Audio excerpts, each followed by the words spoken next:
আমি ভাই চলে আসছি একবারে। আমার চিন্তা ভাবনা আছে দেশে কিছু করে খাওয়া, না হলে বড় রাষ্ট্রে যাওয়া। আসসালামু আলাইকুম। ওয়ালাইকুম আসসালাম। কেমন আছেন আপনি? আলহামদুলিল্লাহ ভালো।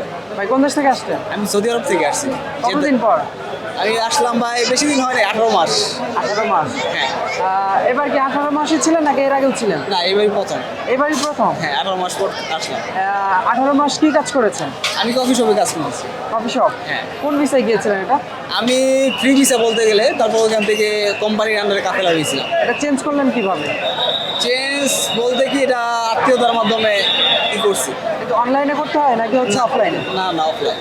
অফলাইনে। হ্যাঁ, এখানে সব বাঙালিরাই আছে, সব ওখানে দালাল ওনাদের টাকার মাধ্যমে এসব কাজগুলো করে দেয়। কত টাকা লেগেছে আপনার?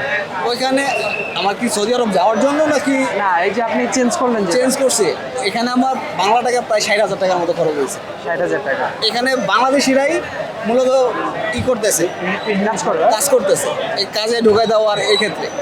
আর আপনি সৌদিতে যখন গিয়েছিলেন তখন কত টাকা খরচ করে গিয়েছেন? আমি এখান থেকে গিয়েছিলাম ভাই 5.5 লক্ষ টাকা দিয়ে, কিন্তু অন্য দেশের ইন্ডিয়া বলেন, পাকিস্তান বলেন, ওনারা 80,000 90,000 টাকা দিয়ে যেতে পারে, কিন্তু আমাদের বাংলাদেশের মানুষরাই 5 লাখ 5.5 লাখ 4 লাখ 4.5 লাখ টাকা এর মধ্যে যায়। আমাদের কারণটা কি?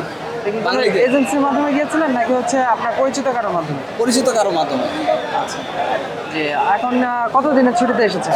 আমি ভাই চলে আসছি একবারে। একবারে চলে এসেছেন? আমি একবারে চলে আসছি। এই এত অল্প সময়ে চলে আসলেন কেন?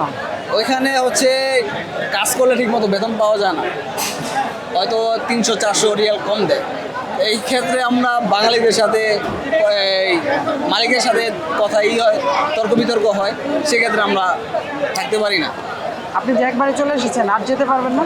আমি যেতে পারবো, আমার মালিক আবার ফোন দিয়েছিল গতকালকে, তা আমাকে আবার নেওয়ার জন্যই করতেছে।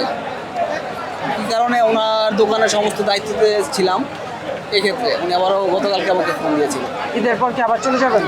আমি দেখি, এখন আমার চিন্তা ভাবনা আছে দেশে কিছু করে খাওয়া, না হলে বড় রাষ্ট্রে যাওয়া। দেশে কি করবেন? দেখি ভাই কি করা যায়। আসলাম। জি, মাশাআল্লাহ, আপনার জন্য অনেক অনেক দোয়া থাকলো। ইনশাআল্লাহ। যেহেতু সামনে কোরবানি ঈদ, হ্যাঁ। আপনার ঈদ অনেক আনন্দময় হোক, ইনশাআল্লাহ। এই কামনাই থাকলো প্রবাসী টিভির পক্ষ থেকে। আপনার নাম? আমার নাম আলমুজাফর তালুকদার, গ্রামের বাড়ি? নওপাড়া, দক্ষিণ চারিয়া গ্রাম। ধন্যবাদ আপনাকে। ইনশাআল্লাহ।